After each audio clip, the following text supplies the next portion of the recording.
Hi, this is Scott Garibay, and today I want to give a field report for Marvel Multiverse RPG Session 2. It's a villain game.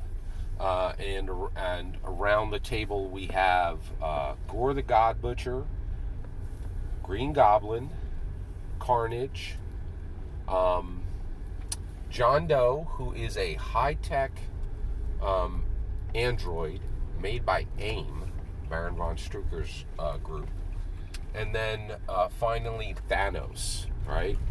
So, at this point, Carnage is dead.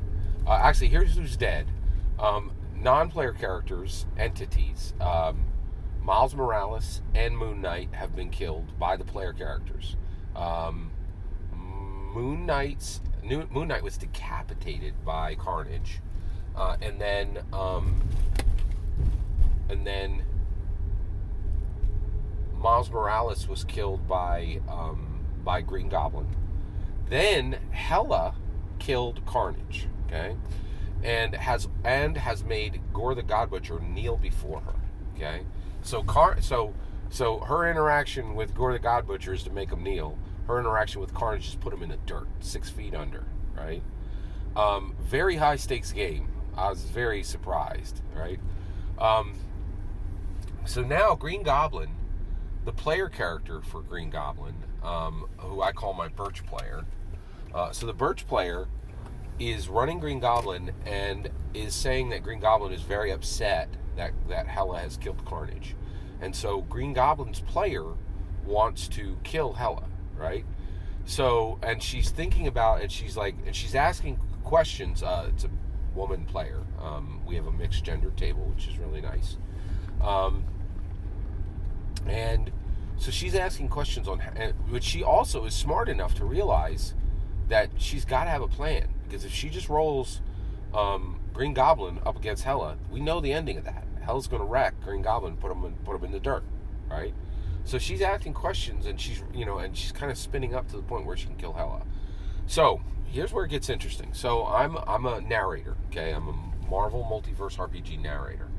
And just like, and because the Marvel Multiverse RPG narrator was specifically designed to run exactly like the Dungeons & Dragons Dungeon Master, I have narrative fiat, right? So I can do things in the game that I can add to the rule set, right? So one of the things I've done is, as soon as I started running this Marvel Multiverse RPG, I took my Marvel Splendor board game and stripped it for parts. Right, my family can no longer play Marvel Splendor RPG board game because I've stripped all the parts to use in my Marvel Multiverse RPG. And one of the things I've been doing is I've been giving out these amazing Splendor coins, which each are modeled after one of the Infinity Stones, which are each the Infinity Gems, which are each part of the Infinity Gem Gauntlet, right? And so there's actually 6 of these gems, and you have to get all 6 colors in the game, and I give them out through the game, rewarding good play, right? And if you get 6 in one session, right, you get to have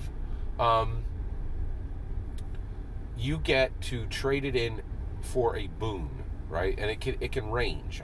I'll offer, like, one of the things I'll do is if a player has like 2 of these gems, I'll say, I'll give you 20 extra hits. I'll give you 20 extra damage on this hit if you trade me back one of your Infinity Gems, right?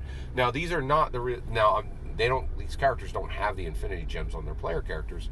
These are just bennies, right? Things that I'm using to reward good play, and every RPG I run now, I do this. I reward good play during the game. And the reason why is it's important, right? Like, you have to be like, this is what I'm looking for in this game. If you do this, you're going to be benefited. If you don't, you're going to watch while other people are benefited, right? And it works. It absolutely works, right? And so I've been giving these gems out, right? And finally the player gets to the point where she has all 6 Infinity Gems, and she's like, I want, and I said, hey, you did it. You got all 6 Infinity Gems. Well, you can give those back. You can give those to me right now, and you could choose any power in the core rulebook that you qualify for, that you meet the prerequisites for. And she goes, I don't want that. I want to kill Hela. And I was like, oh. Bet, done. I'll take that. Right? Like, so she did it, right? And no damage rolls, nothing. I was like, this is what happens. And I said, now here's the and I said, however, just so you're aware, okay, in order for Norman Osborn, Green Goblin, to kill Hela, you're gonna have to make a sacrifice even beyond those infinity gems that you earned in the game as a player, right? And I said, so what you're gonna do is you rise up. And the player actually told me what she did, and I reworded it. I was like, you rise up, and there's a tornado of 12 pumpkin bombs that you spray down, and then you dive down on your flying propeller jet, your Green Goblin skiff, right?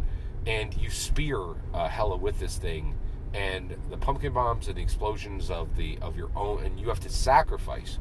Your flying propeller drone is destroyed, right? And also at the and you also have to attack with your pumpkin blades, and you are damaged down to 1 hit point, right? So she loses everything but her life to do this, right?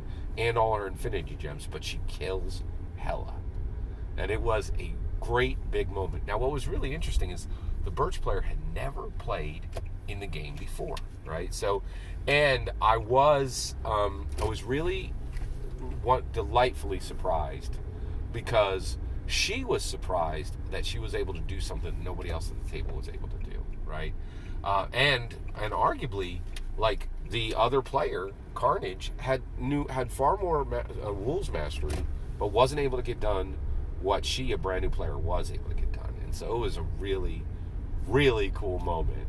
And Hela was the next to drop in this session. This is all one session. Like, so Marvel Multiverse RPG runs fairly quick. Of course, I would like to make it run even faster. I'm working on that. But it's pretty amazing. And I was really, really impressed with this aspect of the game.